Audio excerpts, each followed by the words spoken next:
Gloucester, Massachusetts is America's oldest seaport. For most of its 400-year history, Gloucester was the fishing capital of the world. Its lifeblood is dangerous and costly. More than 10,000 people have left this port and lost their lives in the Atlantic. When disaster strikes, few live to tell the tale. But one fisherman's story of survival at sea surpasses all others, and his ambition and daring made him a legend in Gloucester and one of the most celebrated seafarers in history. I'm Kory Curcuru for 1623 Studios, and this is the story of Howard Blackburn.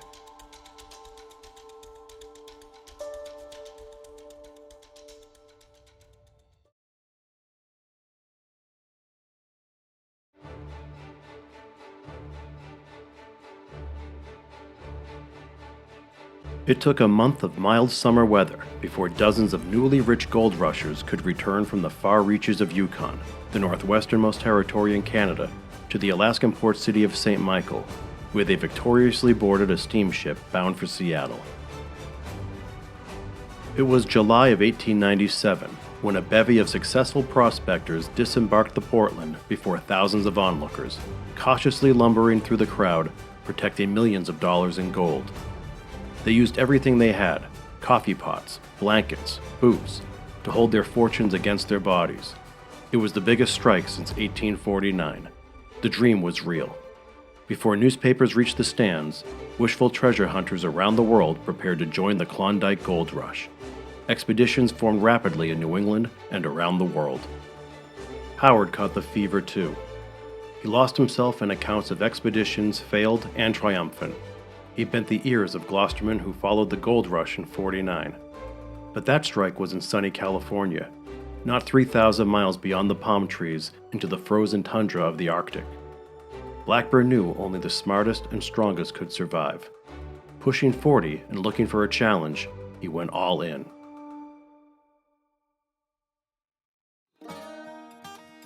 Every inch of the trip had to be reckoned with. The fastest route to the Pacific coast was by railroad, but once there, any hopeful gold seeker would have to join a mining company, then procure years' worth of provisions at prices marked especially for suckers carrying their life savings. Howard's vision was to arrive at the Klondike region of Yukon as the ice broke in the spring of 1898 and get in a full season of prospecting. He'd buy a schooner and stuff her with supplies, including the parts to build a small steamer to navigate the Yukon River. To get there in time, the Blackburn expedition would sail 12,500 miles around Cape Horn to San Francisco. Once in California, Howard would restock the schooner with 3 years of provisions, take on a few paying passengers, and voyage 3,000 miles further to St. Michael. Then, sell the schooner, build mining structures, construct the steamer, and traverse 1,700 miles upriver to the Klondike, if it was passable. Along the way, the crew could row dories through the thawing lower tributaries to pan for gold. Howard was convinced they'd hit pay dirt. Within a week of the Portland's arrival in Seattle, Howard created the Gloucester Mining Company, drafted a contract for a 20-man crew, and shopped for a schooner. He had no problem finding financiers to foot the $3,000 bill. Accepted crewmen were to post $250 to receive an equal share of the profits, just as dory mates did. If someone were injured or died on the excursion, their share would go to their heirs. They'd load the schooner with coal or anything else that might sell in San Francisco to fund the rest of the journey. Everything could be in place by mid-November. "I've been many degrees further north than the goldfields," a confident Howard told the Gloucester Times. "When I was in Greenland, the summers were very mild, although there was snow atop the mountains." The story of Blackburn's plan traveled the country. He interviewed hundreds of applicants. A crew was in place within 2 weeks. Another dozen men planned to travel by land and meet the Blackburn party in California. Howard built a flat-bottom steamer at Vincent's Cove, capable of carrying 35 tons. It measured 50 feet long, 16 feet wide, and less than 6 feet deep. He dubbed it Eclipse. He bought a schooner in Boston, the Hattie I. Phillips, and kept it at Chisholm's Wharf. Built in Essex in 1885, the Hattie Phillips was 96 tons and 110 feet long, longer and larger than the Grace L. Fears.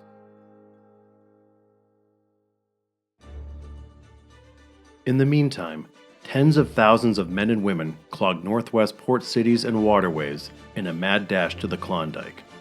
The US and Canadian governments tried in vain to dissuade people from further overwhelming the region. The Blackburn Party accelerated its pace.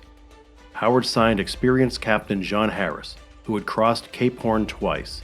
Each time a new man was added to the crew, Howard, a savvy publicity hound, informed the local papers, who ate up every detail.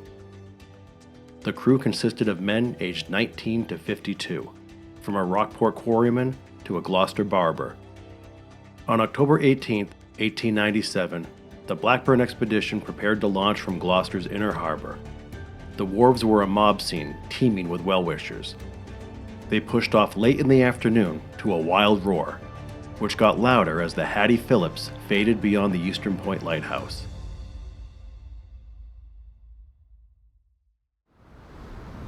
The first few days were smooth sailing, until they hit a hurricane at the height of the season off the mid-Atlantic seaboard. Howard was enthralled. His green crewmen were not. Some couldn't shake the seasickness. Twice, men were washed overboard and miraculously saved. Blackburn said the unbroken gales and billowing waves were the worst he'd ever encountered. But once they got on the other side of the storm, just north of Bermuda, Howard knew his vessel had the goods to make it.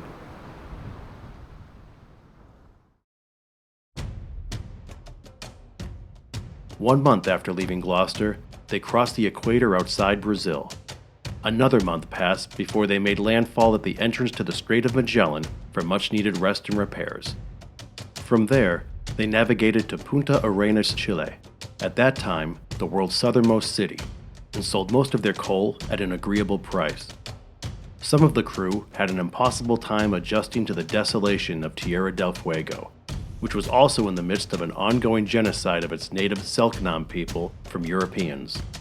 Blackburn, at the crew's behest, sprinkled carpet tacks on the deck each night to deter barefoot natives from sneaking on board. The Gloucestermen continued through one of the Earth's most dangerous passages off the Chilean coast. Reminders of their precarious situation surrounded them. Skeletons of shipwrecks littered the entire landscape.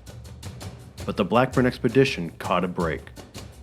Seas and weather were relatively calm, enabling the men to hunt birds on shore during daylight and sail easily through the night. On New Year's Day in 1898, the Hattie Phillips exited the Strait of Magellan into the Pacific. For all of January, they dealt with brutal equatorial heat. At one point, they dodged a field of waterspouts. Luck was on their side. In late February, they spotted the California coast and were awed by the number of vessels racing to land. When they anchored, men on the dock shouted that the USS Maine was sunk in Havana Harbor, and war with Spain was imminent. Howard's youngest crewman, Fred Head, also learned that his father was lost at George's Bank during the very hurricane they endured upon departing Gloucester. Incredibly, the Hattie Phillips made the voyage in only 4 months. But leaving their lives behind and sailing to San Francisco proved to be the easiest part of the Blackburn expedition. The Yukon River was frozen solid. Arriving prospectors, or sourdoughs as they were called, couldn't get in to stake claims, and those who had reached the goldfields months earlier couldn't get out. Dawson, a tiny First Nations camp, was the center of the rush. In just 2 years, its population mushroomed from 500 to nearly 30,000. Dawson housed hundreds of prospectors clinging to their fortunes, some on the verge of realizing generational wealth, with nowhere to cash in. What's more, the city was ravaged by scurvy and starvation. A young, luckless sourdough named Jack London nearly died there. Paranoid winters guarded their gold for months on end, in bare-bones encampments with scant provisions, hundreds of miles from civilization, and temperatures averaging 30 below. Imagine holding a life-changing fortune in your hands without the ability to buy an apple. Shysters and thieves made everyone suspicious.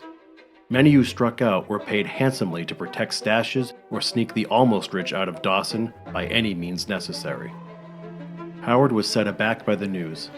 To compound matters, he was told that by the time the Blackburn expedition reached St. Michael in late June, there was little chance he could sell the Hattie Phillips at a fair price. Instead, he auctioned the last of the coal and hoped to market the Hattie Phillips in San Francisco, forcing the company to take a steamship to Alaska. The crew was dead set against it. None of the vessels they saw were fit to handle the North Pacific.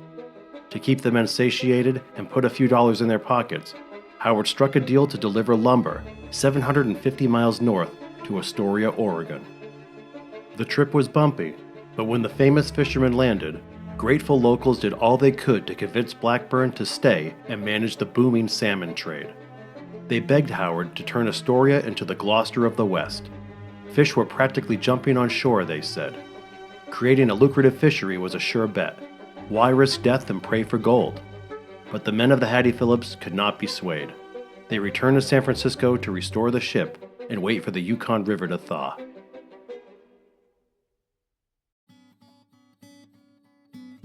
Alaska was still a month away.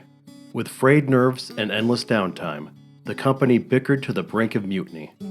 For funds, Blackburn again proposed to sell the Hattie Phillips and add additional crew, but no one could agree on the vessel's value or the price for newcomers to buy in. A faction of the men suggested Howard relinquish ownership of the Gloucester Mining Company, claiming to have found someone willing to oversee the operation for a grub stake. Dismayed, Blackburn and a handful of loyalists agreed to leave, only to learn a few days later that the alleged side deal fell through. The Gloucestermen were leaderless. Blackburn refused to rejoin. Instead, he traded the Hattie Phillips for $1,400 in provisions and wished the company well. He still believed they were the best positioned outfit to succeed in the Klondike Gold Rush, if they ever got there. Howard considered continuing to Dawson to open a saloon, but he blew out his knee and dejectedly left San Francisco by train. When he arrived in Gloucester in June of 1898, he literally limped home.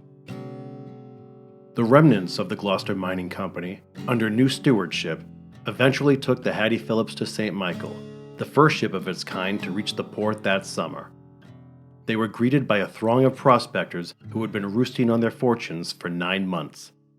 As the crew assembled the Eclipse to negotiate the Yukon River, the Hattie Phillips returned to San Francisco with 40 sourdoughs carrying over $800,000 in gold dust, in today's dollars, nearly $29 million.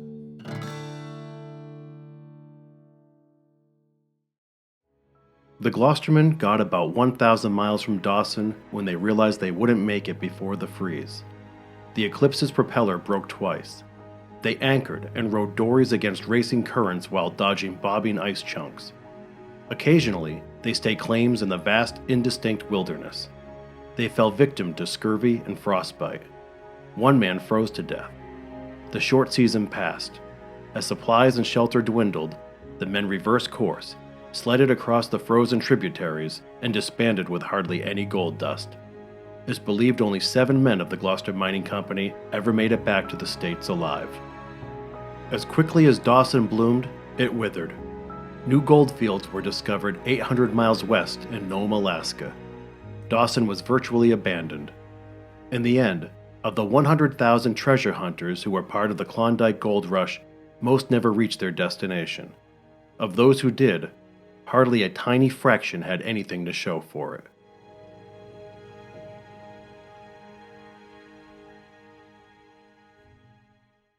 Still stinging, Howard was on crutches for 8 months, which gave him much time to ruminate on the failed expedition. He drew 2 conclusions. He must return to the sea, and from now on, he'd rely on himself and only himself. Blackburn believed it was his destiny to sail across the North Atlantic on his own terms with the very hands that were mangled by the sea. Wizened but wiser, arthritic but able, Howard spread out a map of the world and stuck a pushpin in the cathedral city of Gloucester, England, the ancient namesake to the greatest fishing port in the world. Howard Blackburn, the lone voyager, was going to sail over 3,000 miles in a boat barely larger than the dory he willed through Burgeo Bank 15 winters before, to settle a score with what nearly killed him, or to die trying.